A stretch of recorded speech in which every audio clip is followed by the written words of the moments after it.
Ja, wir sehen es hier noch oder haben es gerade gesehen. 3/4 aller Beteiligten an unserer Umfrage finden, analoge Teilhabe sollte schon auch noch sein. Also 100% Digitalisierung, das ist unter Umständen schwierig. Das bringt mich zu meinem ersten Redner. Er ist Vizepräsident des Europäischen Forums für Menschen mit Behinderungen. Und für diese Menschen ist das Leben ja ganz egal, ob sie alt oder jung sind, ohnehin ein bisschen komplizierter als für andere. Ich schaue mal, ob er uns schon zugeschaltet ist aus Irland. Da ist er, John Patrick Clarke, live dabei heute bei der Konferenz. Herzlich willkommen. Herr Clarke, wie sieht es denn aus? Ist Digitalisierung in diesen Fällen eher eine Chance auf mehr Teilhabe und Autonomie oder ist sie eher eine Hürde? Wie wäre Ihre Einschätzung? Yes, I think we'll get to that now in 1 second. And thank you very much, Claudia, for the introduction and for allowing me the opportunity to address you today. A word first about my organisation, which is the European Disability Forum. It is the umbrella organisation of persons with disabilities which defends the rights of more than 100 million European citizens with disabilities. We are a unique platform which brings together the representative organisations of persons with disabilities and from all across Europe. So by way of introduction and an answer to your question, the autonomy of older persons with disabilities is enshrined in the United Nations Convention on the Rights of Persons with Disabilities, the CRPD, which is the international human rights treaty ratified by the EU and as a regional body, and by all of its 27 member states. Therefore, all the EU states and the EU itself are committed to implement and provide the full realisation of all human rights for all persons with disabilities through various measures, including legislation, programmes, awareness raising and training. As I said, there is an obligation and a commitment on the EU and all the member states. Now, several articles directly from the CRPD directly relate to older people in the digital age. CRPD Article 3 defines general principles for guiding the CRPD implementation. Principle A is about inherent dignity and individual autonomy. In other words, all articles of the Convention aim to ensure that persons with disabilities of all ages, and especially older persons with disabilities, can live independently and make their own decisions as to how they want to live their lives and participate in society. Article 5, which is equality and non-discrimination, requires states parties to prohibit and combat discrimination on disability, but also on multiple grounds such as age and gender. Article 19, living independently and being included in the community, emphasises the choice of residence by the person with a disability, him or her, to access to a range of in-home, residential and other community support services. While Article 9 of the Convention, entitled Accessibility, is about ensuring to persons with disabilities that they have access on an equal basis with others to information and communication, including information and communications technologies and systems, among others. It reaffirms that digital technologies must be built into account to take into account the accessibility requirements of persons with disabilities. Now, despite the adoption of the CRPD 14 years ago, older persons with disabilities keep facing many digital-related challenges in today's society. These difficulties pre-existed the COVID-19 pandemic, but have been aggravated during the lockdown and since. Since before the COVID-19 outbreak, persons with disabilities have had difficulty in getting online and taking advantage of the digital age at the same level as their non-disabled peers. Persons with disabilities have a lower access to internet and digital goods and tools than the rest of the population due to a mix of digital literacy, inaccessible of digital technologies, and poorer living conditions. Older people engage less than the youth in accessing the online work. These trends add up to layers of difficulties faced by people who reach their older age or who have acquired a disability during their life. The lockdown has strikingly reminded us that the reality and how it has disproportionately impacted older persons with disabilities. For instance, they had difficulties coping with the sudden shift to online service delivery without being taught how to engage with the technologies. And for those who lived in residential homes, they were not able to keep in touch with their family, friends, and loved ones, and have lived disconnected from meaningful social relationships for weeks and even months. Despite the dark weeks that we have collectively faced earlier this year, digitalisation can bring opportunities for an enhanced autonomy of older persons with disabilities. This is, however, dependent on addressing the conditions of e-accessibility barriers in the design of information and communication technologies and digital service delivery, as well as increasing digital literacy and confidence in using them by older persons with disabilities. For the poorest categories of the population, their ability to buy and access technologies should be carefully considered, and remedies should be provided so that they are not left behind. Clearly, digitalisation of services has the potential to increase the autonomy of older persons with disabilities in the EU by supporting their independent living and all the benefits that that brings. If that challenge were to be taken up by the digital industries and service providers, it would strongly encourage stakeholders to think of and design innovative ways to deliver innovative health and social care services.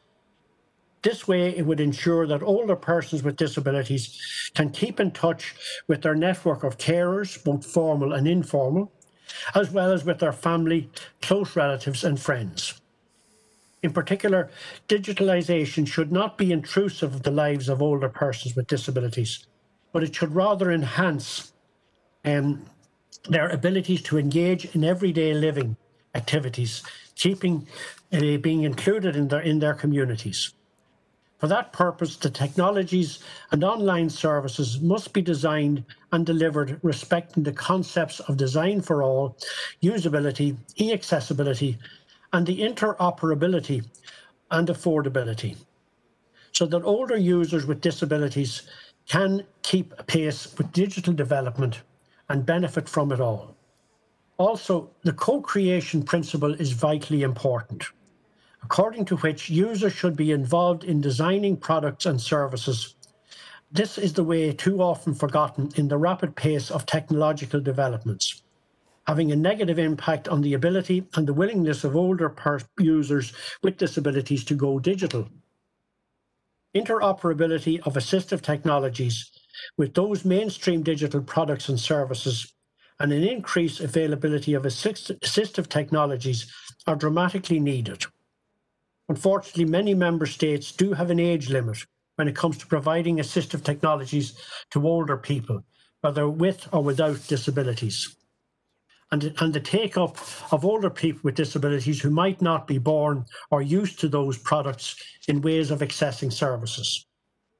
For this to happen, we feel that the EU and national policymakers should ensure that there is investment in increasing the digital skills of persons with disabilities in the EU, especially for older persons with disabilities. Due consideration should be also given to specific actions relating to increasing their knowledge of the digital accessibility features and the interoperability between mainstream and assistive technologies, and most importantly, how to make use of them. Finally, many older persons with disabilities feel that access to digital services should be free of charge to ensure that older people living in poverty are not further excluded. Older people, older persons with disabilities, and especially older women with disabilities are at a higher risk of living in poverty and extreme poverty. The EU figures from 2018 worryingly suggest that over 28% of all persons with disabilities lived in poverty and experienced social exclusion. Figures are higher for women with disabilities and older persons according to the EU Statistics on Income and Living Conditions, or SILC. While digitalisation is certainly an asset, it must be remembered that technology should support humans and to human interactions and not replace it. Opting out remains a right to older persons with disabilities as well. So to conclude, the current EU legislation enables stakeholders to set actions in the right direction. We can think of the European Accessibility Act and the Web Accessibility Directive, among others, something that EDF has worked very strongly on. They, however, must be implemented fully if we are to deliver the opportunities of a digital age to older persons with disabilities and to give them the required autonomy that they deserve. Thank you.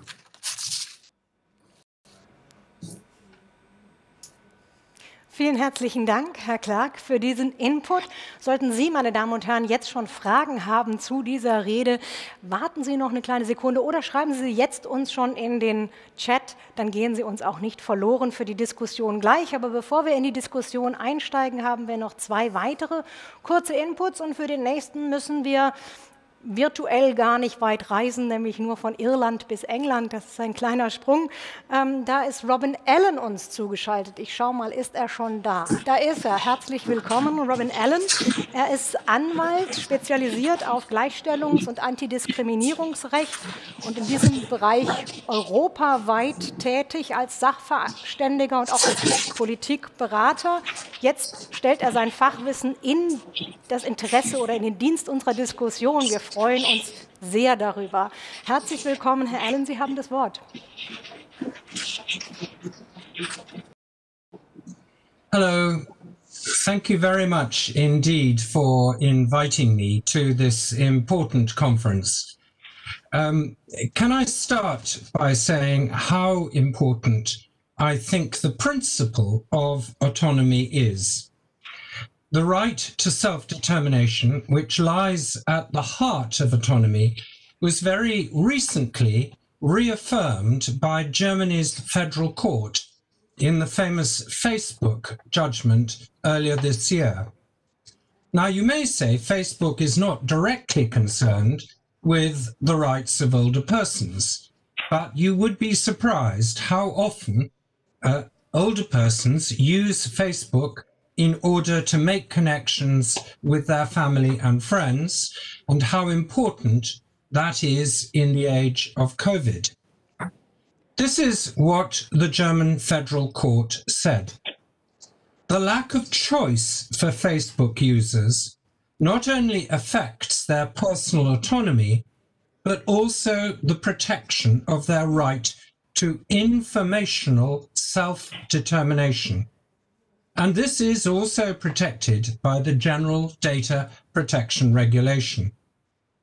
Against the background of high hurdles to change that exist for the users of the network, it also represents an exploitation of the users.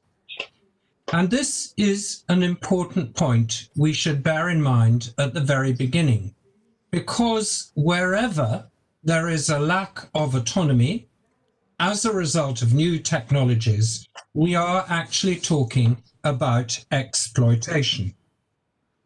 This statement is, of course, universal. It is true of ordinary Facebook users, and it is even more true in relation to older persons who are often less well informed about new technologies, who have less access to them, and who are less likely to ask questions and demand answers. Now, I think my invitation to this conference came about because of two factors. Firstly, the work that I have been doing with a colleague, Dee Masters, in our AI, artificial intelligence, law consultancy, particularly over the last 2 years. And I want to tell you a little bit about that. The work is not yet finished, but in the course of this summer, we submitted a report with an introduction by Commissioner Dalli from whom I think you'll be hearing tomorrow. The report was for Equinet, the network of European equality bodies, and it was concerned with the future role of equality bodies in dealing with artificial intelligence generally. Now, of course, it covered all aspects of equality law and not just age. But age was an important aspect of the report. The report took about a year to prepare, and we discovered as we worked on it that there really were a series of key questions that we needed to ask. And I wish to share those with you because although the report was for equality bodies, it's just as much relevant for all NGOs across Europe. What tasks should such bodies undertake to ensure that artificial intelligence, the machine learning that comes with that, and the decision-making by machines doesn't hinder equality and non-discrimination, but promotes it? Secondly, what capacity do NGOs have for this? Thirdly, how can they be assisted to gain better capacity? Fourthly, who or what are the other actors in this field?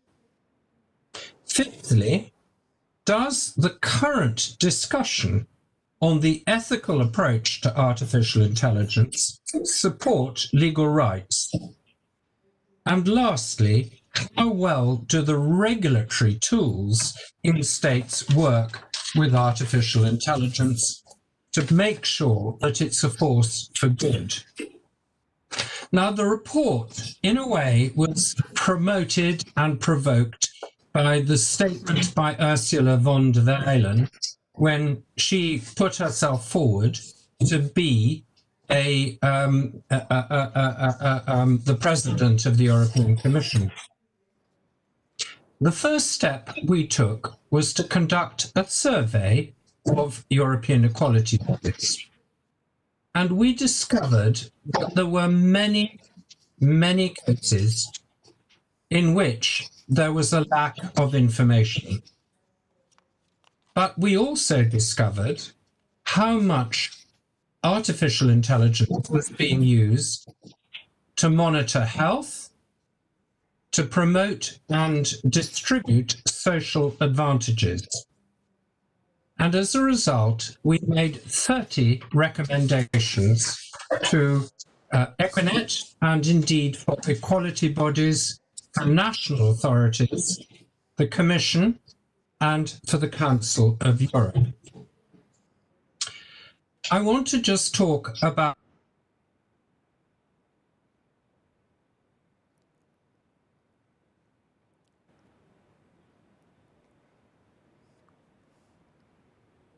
So, wir haben jetzt gerade technische Probleme. Wir können Herr Allen leider gerade nicht mehr hören. Wir werden ihn aber natürlich gleich im Anschluss nochmal, sofern die Verbindung vielleicht gleich wieder besteht, natürlich in der Diskussion wieder mit einbinden. Und dann kann er natürlich die Inhalte, die jetzt noch fehlen, auch anbringen.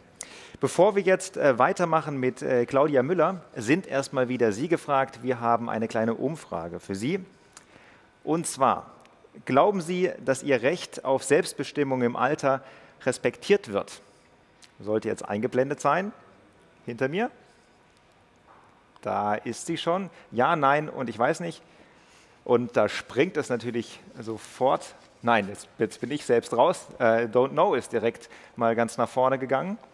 So, wir haben immer noch circa 650 Teilnehmer online mit dabei.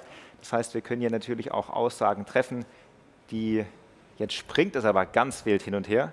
Momentan kann ich da noch gar nichts sagen. Das ist natürlich der Super-GAU, der gerade passiert ist. Nein und ich weiß nicht, beides auf 38%.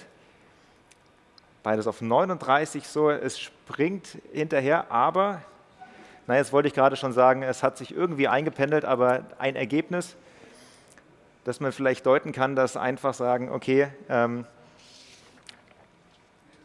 32%, 31% sagen, na, da kann man auch gar nichts sagen, würde ich sagen. Moment, bewegt sich da so viel?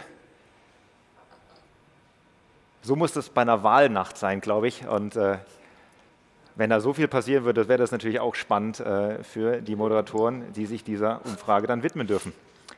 So, ich glaube, hinter mir, da arbeitet es noch ein bisschen. Das dauert natürlich, bis 650 Leute alle den richtigen Knopf gefunden haben und ihre Meinung kundgetan haben. Ich würde sagen, es pendelt sich jetzt mal so langsam ein. Wenn ich das sage, springt natürlich ja gleich wieder nach vorne. Aber ich glaube, wir haben eine leichte Tendenz, dass ungefähr, ich sage es mal, 30% sagen, dass ihr Recht auf Selbstbestimmung im Alter respektiert wird. Ich gucke nochmal kurz nach hinten. Ja, also ungefähr 30%.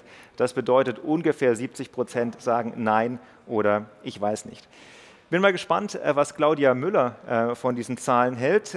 Claudia Müller ist Juniorprofessorin für Wirtschaftsinformatik an der Universität Siegen mit dem Fokus auf IT für die alternde Gesellschaft. Ihr Fachgebiet, das ist vorhin in den Vorträgen schon angeklungen, sage ich mal so ein bisschen, ist natürlich sehr, sehr spannend, entwickeln sich ganz viele Fragen draus. Ihr Fachgebiet ist das beteiligungsorientierte Design mit und für ältere Erwachsene, benachteiligte Nutzergruppen und lokale Gemeinschaften. Sie ist stellvertretende Vorsitzende der Kommission des 8. Altersberichts der Bundesregierung und über diese Empfehlung eben aus diesem Altersbericht wird sie jetzt einiges erzählen. Herzlich willkommen, Frau Professorin Müller. Ich freue mich, dass Sie da sind und das Wort gehört Ihnen. Ja, guten Tag. Vielen Dank für die Einführung. Ich würde gerne meine Folien teilen, aber ich sehe, dass das gerade nicht möglich ist. Also wir sehen Sie auf jeden Fall schon mal. Probieren Sie es doch einfach nochmal mit dem Teilen. Ich kann leider die Inhalte nicht freigeben, aber es ist auch nicht schlimm. Ich kann es auch ohne Folien machen. Also, jetzt geht es. Eine Sekunde bitte. Es wurde gerade noch mal was umgestellt. Vielleicht klappt es jetzt. Genau. Ah, da sehen wir doch Folien. Das ist doch schon mal. So, eine Sekunde. So, jetzt können Sie es. Jetzt sehen wir Folien. Vielen Dank. Jetzt können Sie es sehen. Wunderbar. Ja, sehr geehrte Damen und Herren, ich freue mich sehr, dass ich als Mitglied der Expertenkommission für den 8. Altersbericht der Bundesregierung zu dieser Konferenz beitragen darf. Wie schon eingeführt worden ist, ist mein Fachgebiet die partizipative Technikgestaltung und ich möchte gerne beide Themenfelder hier zusammenführen.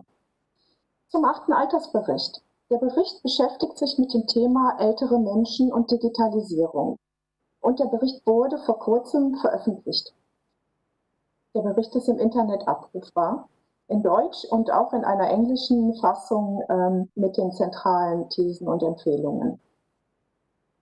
Die Leitfrage der Kommission in der Bearbeitungsphase lautete durchweg, welchen Beitrag kann die Digitalisierung zu einem guten Leben im Alter liefern? Und dabei geht die Kommission zunächst einmal von der normativen Prämisse aus, dass Digitalisierung nämlich ein großes Potenzial hat, um die Lebensqualität älterer Menschen zu erhalten und zu stärken. Und dies gilt insbesondere für die folgenden Bereiche, nämlich die Stärkung der Autonomie und Selbstbestimmtheit, die Unterstützung älterer Menschen, dass sie an der Gesellschaft teilhaben können, die Unterstützung bei altersbezogenen Einschränkungen und auch die Ermöglichung, dass man so lange wie möglich in der eigenen Lebensumgebung verbleiben kann, also im eigenen Haus oder in der eigenen Wohnung. Die Kommission hat sich dabei Lebensbereichen gewidmet, die für das Leben im Alter besonders bedeutsam sind. Und zwar haben wir uns mit den Bereichen Wohnen, Mobilität, soziale Integration, gesundheitliche Versorgung und Pflege und das Leben im Nahraum, im Sozialraum beschäftigt. Und für diese genannten Lebensbereiche hat die Kommission dargelegt, welchen Stand die Literatur jeweils bietet an gesichertem Wissen, wie Digitaltechnologie heute schon jeweils eingesetzt wird oder welche Ideen, Visionen entworfen werden. Obwohl die Kommission grundsätzlich die Potenziale der Digitalisierung aufzeigen möchte, thematisiert sie auch eine Reihe an möglichen Barrieren, die der digitalen Inklusion älterer Menschen entgegenstehen können. Die Kommission hat sich daher um ein ausgewogenes Bild bemüht und sich an folgenden Leitgedanken orientiert. Erstens. Die Gruppe 60 Plus ist die gesellschaftliche Gruppe mit der höchsten Diversität und Heterogenität in Bezug auf Lebensstile, Lebensformen, Bedürfnisse und Wünsche. Wenn es daher um Aneignungsfragen von Digitaltechnologie geht, so muss eine große Bandbreite in Betracht gezogen werden. Und hier erscheinen zwei Eckpfeiler sehr bedeutsam, die wir in ihrer Gleichzeitigkeit und Gleichwertigkeit hervorgehoben haben. Einerseits müssen wir uns mit einer erhöhten Verletzlichkeit beschäftigen, die mit altersbedingten Veränderungen einhergehen kann. Hier wird Technik zum Beispiel dann oder vor allem in der Funktion der Kompensation diskutiert. Zum Beispiel in der Frage, wie IT-Produkte dabei unterstützen können, dass ältere Menschen in ihrem angestammten Lebensumfeld mit hoher Lebensqualität verbleiben können. Das ist sozusagen ein Eckpfeiler an der einen Seite der Bandbreite. An der anderen Seite ist ein weiterer wichtiger Eckpfeiler, nämlich einer gesellschaftlichen oder in der Gesellschaft vorherrschenden Defizitorientierung entgegenzutreten und das Alter als eine Lebensphase anzusehen, die sich auch über Entwicklungspotenziale definiert. Denn so wie die jüngeren Generationen möchten auch ältere Menschen digitale Medien nutzen, um ihren Alltag zu gestalten und soziale Beziehungen zu pflegen. Daher sind diese beiden Pole sehr wichtig, wenn wir uns mit Möglichkeiten der Techniknutzung und Unterstützung beschäftigen. Wir müssen Aspekte einer gesteigerten Schutzbedürftigkeit beachten, aber auch Räume für Empowerment und eigene Gestaltung schaffen. Als zweiter Aspekt ist wichtig, sich zu vergegenwärtigen, dass Technologie auch immer Risiken in sich bergen kann. So kann ein häusliches Monitoring-System einerseits für mehr Sicherheit sorgen, aber gleichzeitig auch eine Quelle für massive Privatheitsverletzungen sein. Hier bedarf es sorgsamer Abwägung und Bedarfsorientierung, die mit den Nutzenden selbst und deren Angehörigen und sozialen Netzwerken gemeinsam ausgehandelt werden muss. Drittens, soziale Ungleichheit durch Digitalisierung. In der Gruppe der älteren Menschen ist ein deutlich größerer Anteil von der Teilhabe und den Möglichkeiten digitaler Technologien ausgeschlossen als in anderen Altersgruppen. Um die digitale Spaltung zu verringern und um Exklusion bestimmter Gruppen älterer Menschen zu vermeiden, müssen Zugangs- und Nutzungshindernisse abgebaut werden. Insbesondere sozial schlechter gestellte Menschen müssen durch finanzielle Hilfen und durch niedrigschwellige Informations- und Bildungsangebote unterstützt werden. Und viertens, die Expertenkommission orientiert sich an einem kompetenzorientierten Menschenbild. Das bedeutet, dass auch ältere Menschen sowie alle anderen Altersgruppen ihr Leben kompetent und verantwortungsvoll gestalten.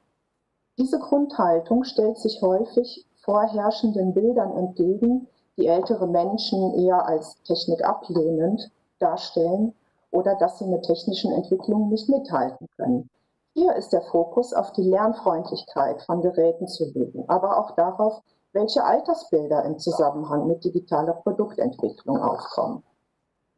An dieser Stelle möchte ich den Bogen schließen zum anfangs eingeführten Feld der beteiligungsorientierten Technikgestaltung. Analog zu einigen Empfehlungen des Altersberichts sieht das beteiligungsorientierte Design als Ziel von Technikforschung und Entwicklung Folgendes an: Die Co-Produktion neuer, guter sozialer Praktiken auf der Basis von Technologienutzung. Das heißt, Technik muss als eingebettet in die sozialen Systeme betrachtet werden und nicht als Selbstzweck, sondern als Beitrag für sinnvolle und sinnstiftende Praxis.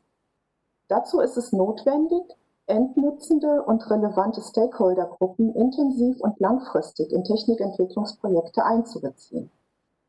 Es ist auch wichtig, dass sich Technikentwicklerinnen an den realen Lebensumständen älterer Menschen orientieren und an deren Kompetenzen, Bedürfnissen und Wünschen. Und dies macht es notwendig, mehr Aufmerksamkeit darauf zu legen, dass wir Räume aufbauen, wo gemeinsames Lernen und Ausprobieren stattfinden kann. Einige Begriffe kennen wir hierzu schon, wie zum Beispiel Open Innovation, Living Labs, Praxis Labs, Citizen Science. Was auch ganz hervorgehoben werden muss, ganz wichtig ist die Idee des Enabling for Design, also die Befähigung älterer Menschen, dass sie Co-Forschende werden können in Technikentwicklungsprojekten. Also die Befähigung zur Mitsprache, zum Mitdenken. Diese Ansätze werden in einigen Empfehlungen aufgenommen, die in der Idee gebündelt sind, Zugänge im lokalen Raum für ältere Menschen aufzubauen. Also im lokalen Wohnumfeld den Zugang zum Lernen, zu Lernräumen in Bezug auf Technik aufzubauen. Und dorthin muss sich auch die Forschung begeben, damit echte und nachhaltige Formen der Koproduktion zwischen Forschenden, Bürgerinnen und Bürgern und relevanten lokalen Akteursgruppen möglich wird. Und damit gemeinschaftlich Ideen für eine gute digitale Zukunft für alle Altersgruppen visioniert und umgesetzt werden können. Ich bedanke mich für Ihre Aufmerksamkeit.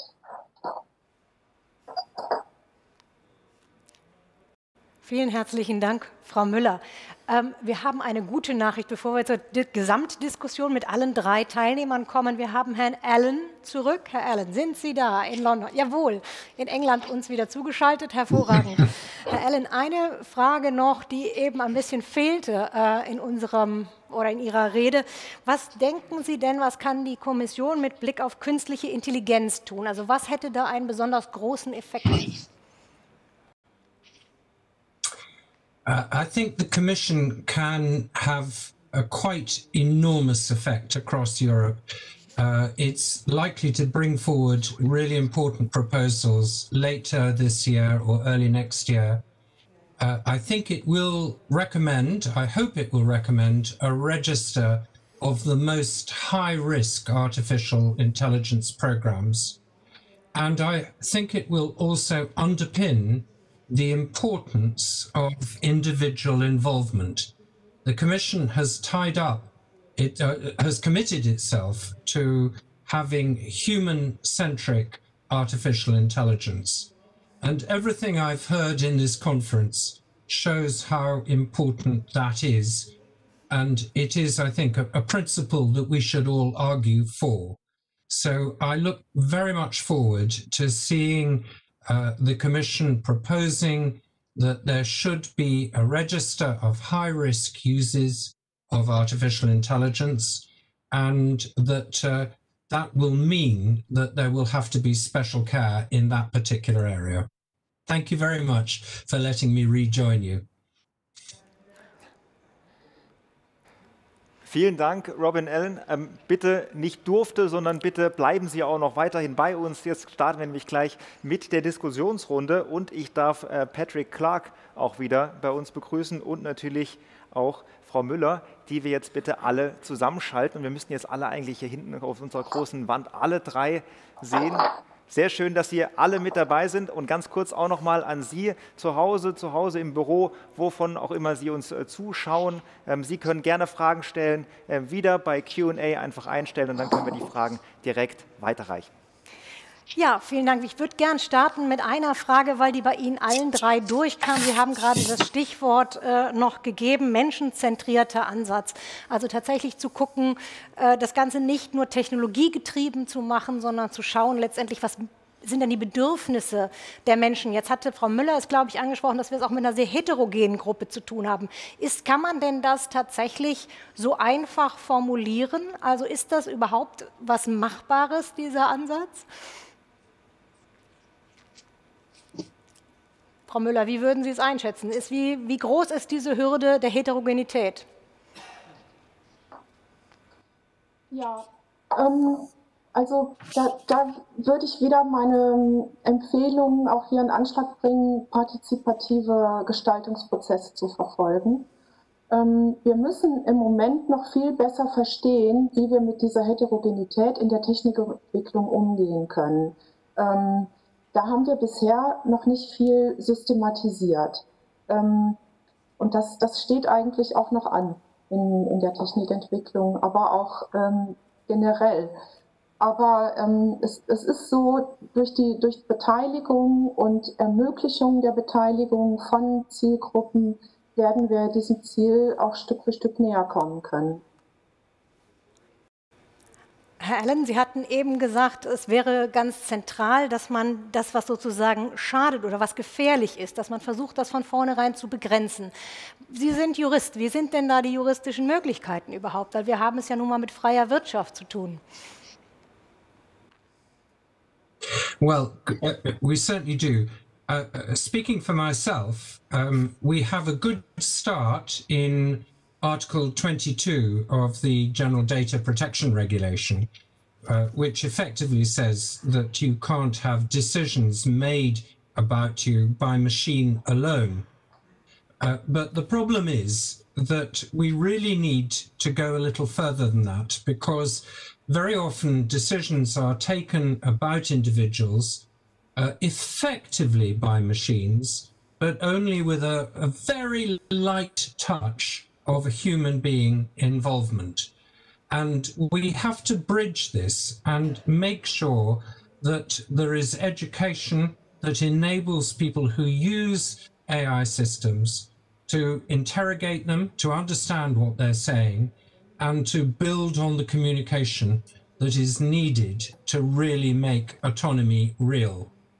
And I think there's an important role for states within Europe to emphasize this importance of autonomy. It's a fundamental human right, as the German Federal Court said, and we have to make it work at the local level. So we must be guardians of that. Herr Clarke, eine Frage in dem Zusammenhang dann vielleicht noch an Sie. Hier wurde eben gesagt, es braucht einen partizipativen Ansatz. Die Anwender müssen letztendlich mitreden.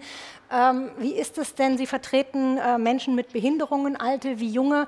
Haben Sie das Gefühl, die sind schon einbezogen in diesen Prozess? Und wenn ja, wie könnte man einen Kontakt herstellen zu den Entwicklern von Anwendungen, von Software, von Hardware?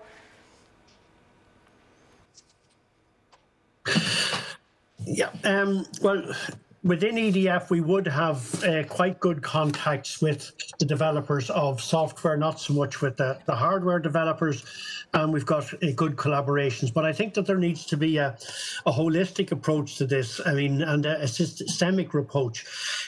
We've anecdotal evidence of some horror stories that have happened since the COVID-19 has arrived with us on our shores, and it's not, those are, how should one put it, they're not very nice examples, they are quite serious examples, and some of them have been quite disastrous for the people involved.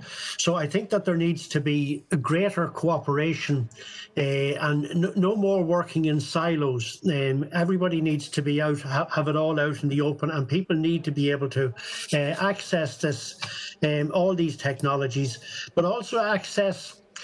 It's one thing having access to them, but one needs to be able to become au fait with the use of them and become comfortable with them. And I think there's a great need there for the European Union to set up quite a number of training programs and training initiatives that will enable this to happen.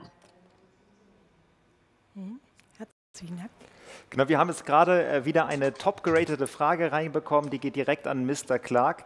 Wie können wir in Zeiten von der Covid-19-Pandemie, also in den Zeiten, in denen wir uns jetzt gerade befinden, die Teilhabe von Menschen mit Pflegebedarf und mit Demenz besonders in Altenheimen gewährleisten? Wie geht das? Die Frage direkt an Mr. Clarke.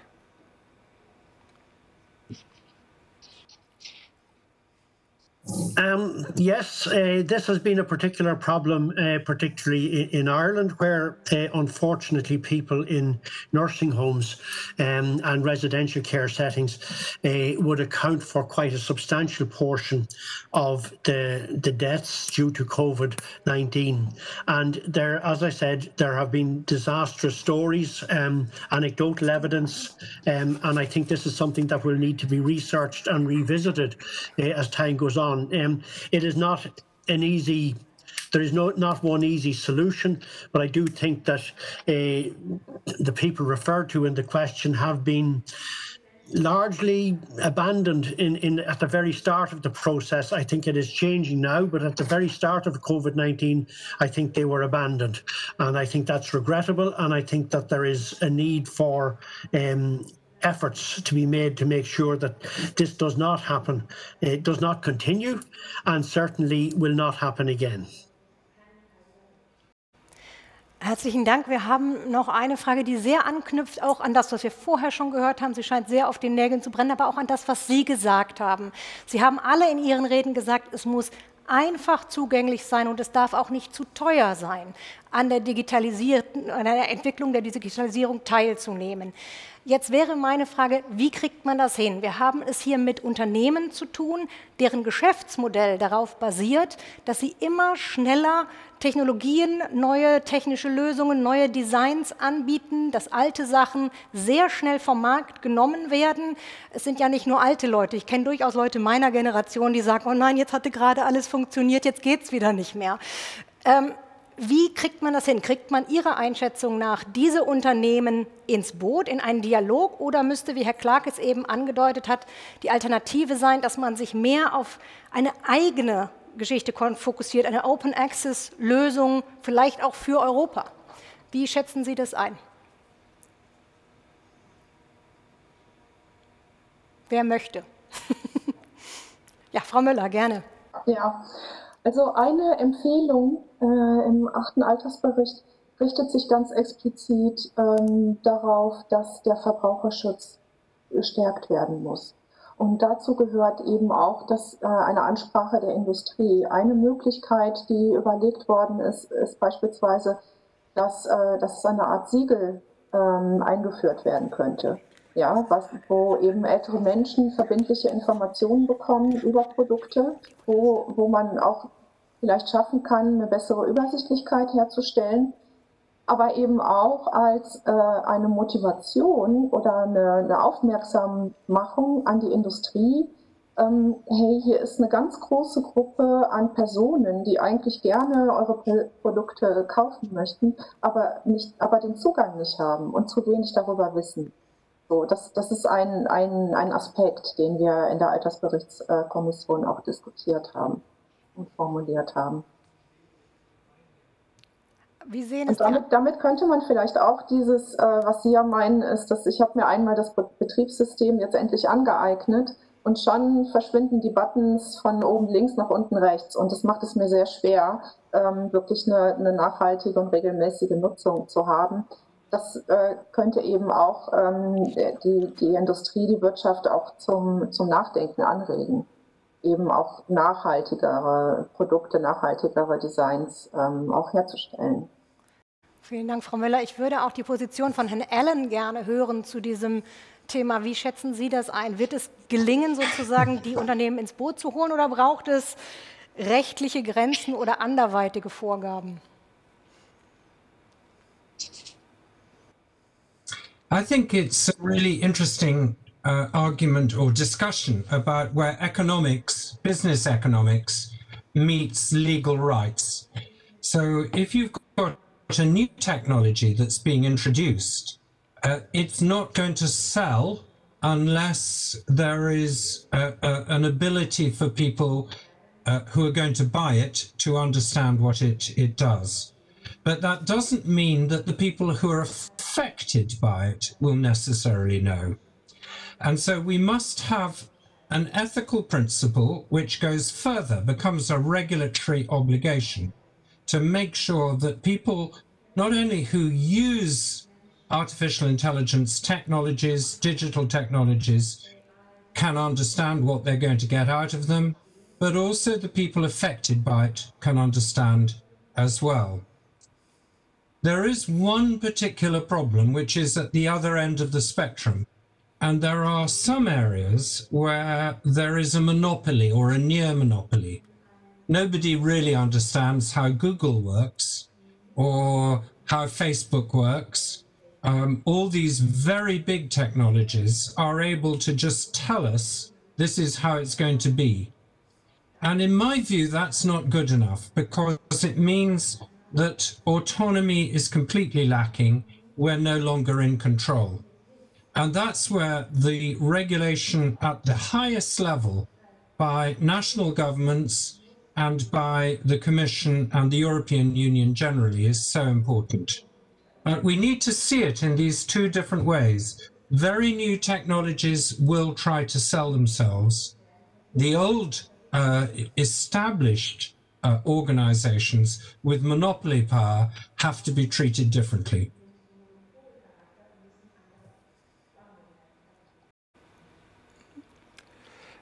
Jetzt würde ich noch mal ganz kurz an Mr. Clarke, möchten Sie direkt was dazu sagen noch, oder? Sonst hätte ich nämlich noch eine andere Frage für Sie direkt. Aber Sie können gerne natürlich noch mal Stellung nehmen. Very, very briefly, and I would like to just re-echo what Ms. Müller and Mr. Allen has said. As I said at the very beginning, there are 100 million people, European citizens with disabilities across Europe. That's over 15% of the population. If you add in their families, etc., you're talking about 200, 300, 400 million people who could use this technology. So there is a business case out there for the technology companies to get involved in this and to work at using design for all principles to arrive at systems that will work for people with disabilities and older people to give them the autonomy that they deserve. Sie haben vorhin, ich möchte gerade noch mal so ein paar Minuten einfach noch mal zurückspringen. Sie haben vorhin gesagt, als wir über das Thema Altersheim oder Pflegeheim gesprochen haben, dass da einfach schon sehr, sehr viele Menschen digital komplett abgehängt sind. Wie kriegen wir die denn wieder zurück? Also wie kriegen wir die denn wieder auf den Weg, dass wir da etwas entgegenwirken können? Läuft das über Schulungen? Sind das Workshops? Sind das irgendwelche anderen Beratungen? Welchen Weg könnte man da gehen, dass eben die Leute nicht mehr digital abgehängt werden? Gerne an Sie direkt. Well, if I may, I mean, I think that there are a number of initiatives that need to be taken into account at this point in time. The people who manage the nursing homes, the families who are involved in that need to come together, and there needs to be a level of co-production, co-creation, and possibly a co-design in order to get this, so that we ensure that this doesn't happen again, and that older people with disabilities, as I said, get the level of autonomy that they deserve in their old age. Vielen Dank dafür. Ich würde gerne zwei Fragen aufgreifen, die wir von unseren Teilnehmerinnen und Teilnehmern reingereicht bekommen haben. Das eine ist, wir haben eben in der Umfrage gesehen, dass 2/3 der Befragten zumindest ein großes Fragezeichen daran machen, ob es ihnen möglich sein wird, im Alter autonom zu leben. Wie schätzen Sie das denn ein und wo liegen Ihrer Meinung nach die größten Probleme? Wer möchte?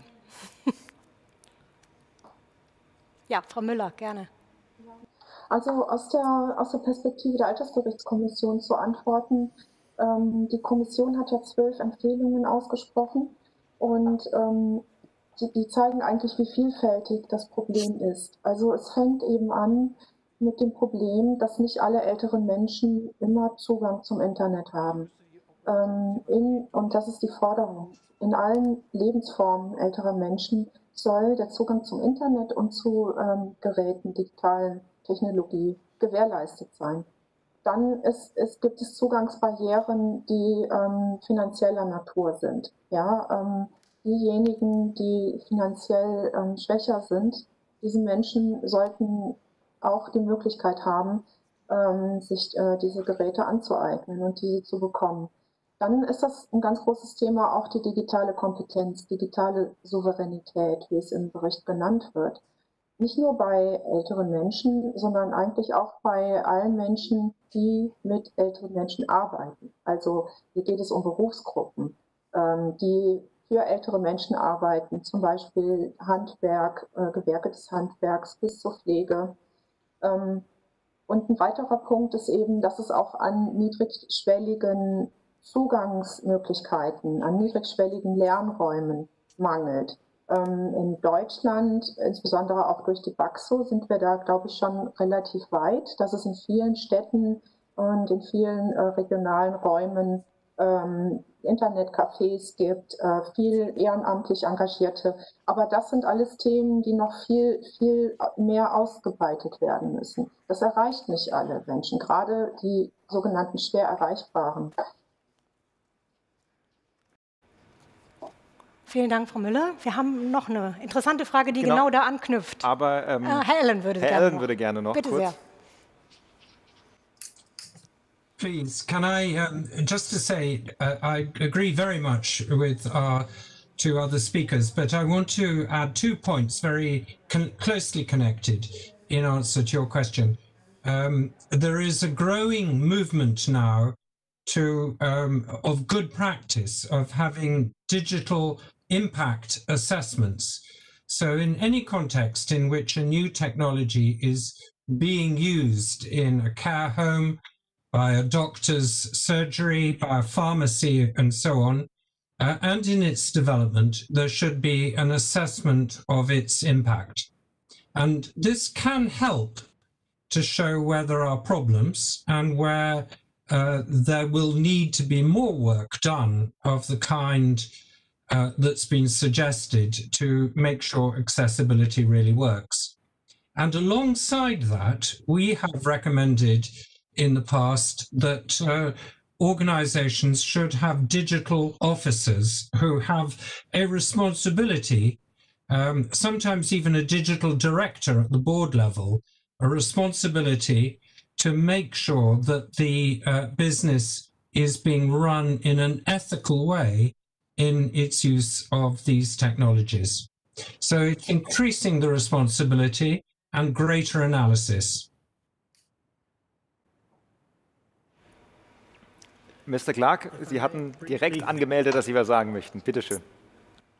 Well, just briefly, I mean, Article 19 of the UN Convention is about living independently, and unfortunately, irrespective of the digital autonomy, there are vast numbers of people who are denied that level of autonomy, that level of independence, who are particularly people with disabilities who are in residential care settings or in institutions across Europe. And I think, along with all of this, I think there needs to be a holistic review of all of the access to autonomy for people with disabilities, whether it's digital or otherwise. Wir haben in dem Panel jetzt auch schon so ein bisschen über Finanzen gesprochen. Da kommt auch gerade eine konkrete Frage im Chat rein, die auch an alle gerichtet ist. Wie sollen finanzielle Hilfen für sozial schlechter gestellte Menschen in Bezug auf die Digitalisierung eigentlich aussehen? Gibt es da Ideen von Ihrer Seite? Wer möchte direkt starten?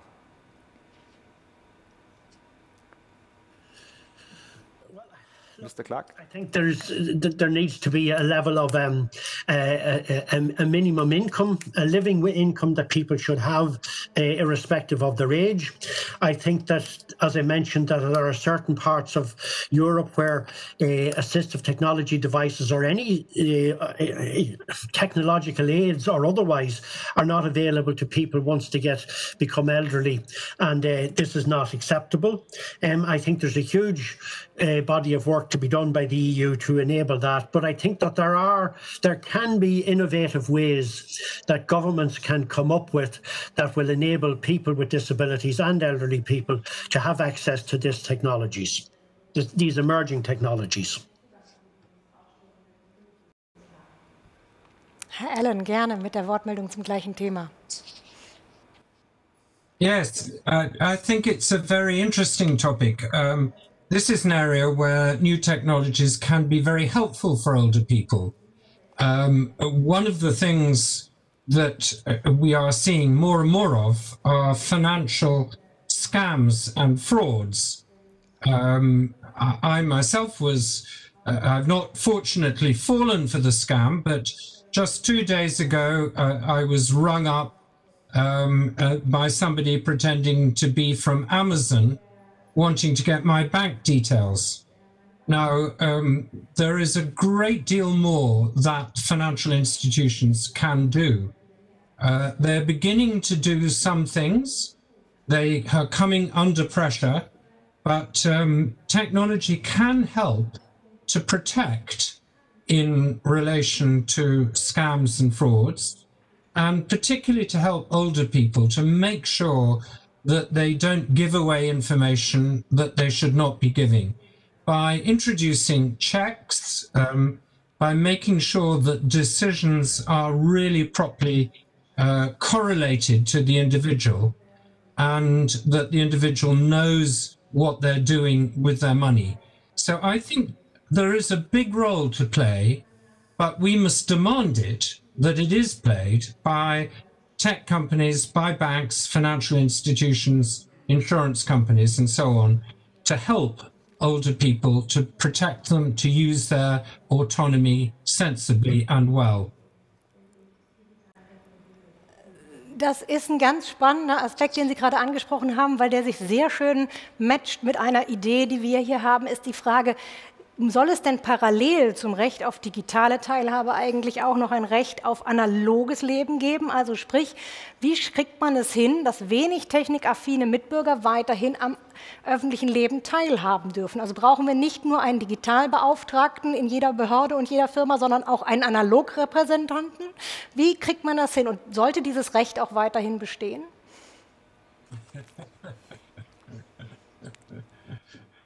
Ja, Frau Müller. Ja, das ist eine sehr spannende Frage, über die wir in der Altersberichtskommission auch sehr häufig diskutiert haben. Und wir haben uns eigentlich jetzt für den Bericht auf folgenden Vorschlag geeinigt. Also, dass wir das unterstützen, dass es auch analoge Zugänge geben soll, noch eine Zeit lang. Aber dass es eigentlich unrealistisch ist, das sozusagen für immer zu fordern.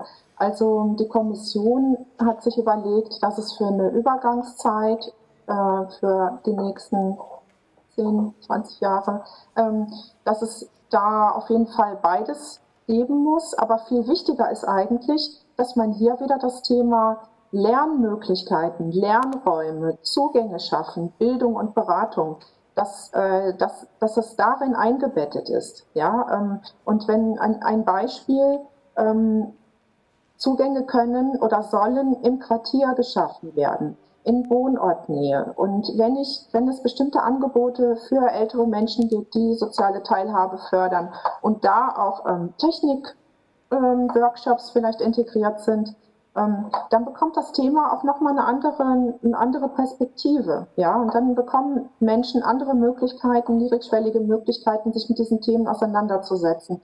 Ich glaube, wenn wir da auch mehr darauf achten und darin mehr investieren, dann stellt sich vielleicht die Frage auch längerfristig so nicht mehr. Vielen herzlichen Dank, Frau Müller. Ich darf mich auch bei allen 3 Diskutanten bedanken. Digitale Konferenzen mit vielen Schalten haben natürlich immer das Problem, dass wir uns ein bisschen an unseren Zeitplan halten müssen, obwohl wir noch viele Fragen haben. Und ich glaube, was deutlich geworden ist in dieser Dreierschalte ist, es gibt ganz viele Baustellen, an denen gearbeitet wird, ganz viele Dinge, auf die Sie alle dankenswerterweise Ihr Augenmerk legen und natürlich auch in Zukunft legen werden. Insofern bin ich zuversichtlich, dass wir uns in einem ähnlichen Format in nicht allzu ferner Zukunft vermutlich noch mal wiedersehen werden. Ich darf mich ganz herzlich bedanken nach Irland, nach England, nach Deutschland dafür, dass Sie an dieser Konferenz teilgenommen haben und Ihr Fachwissen mit eingebracht haben. Herzlichen Dank. Martin, du hast noch eine Umfrage für uns. Genau, auch nochmal von meiner Seite vielen Dank für die spannende Diskussion. Und bei mir geht es direkt weiter mit einer spannenden Umfrage, die jetzt wieder direkt hier wie durch Zauberhand hinter mir erscheint. Gibt es eine Rolle für die EU, die Selbstbestimmung natürlich im Alter zu garantieren? Ja, nein oder ich weiß nicht. Ich bin jetzt mal selbst wieder gespannt, was sich hier entwickelt. Es dauert natürlich immer wieder ein paar Sekunden, bis wir hier ein Ergebnis haben, das ich interpretieren kann. Schauen wir mal, ob es ähnlich spannend und turbulent wird wie bei der Frage vorher. Okay, es zeichnet sich schon, ich bin jetzt vorsichtig, ich nenne das mal eine leichte Tendenz, die sich hier abzeichnet. Ja, wobei jetzt sind wir bei 81%, die sagen, also wir haben ja auf jeden Fall, ich lege mich jetzt einfach mal fest, wir haben auf jeden Fall eine Mehrheit, die sagt ganz klar, ja, es gibt eine Rolle. Und damit würde ich jetzt wieder rübergeben an Katja. Und ich sehe, sie hat Besuch und sie hat einen Gast, der wirklich bei uns auf der Bühne ist.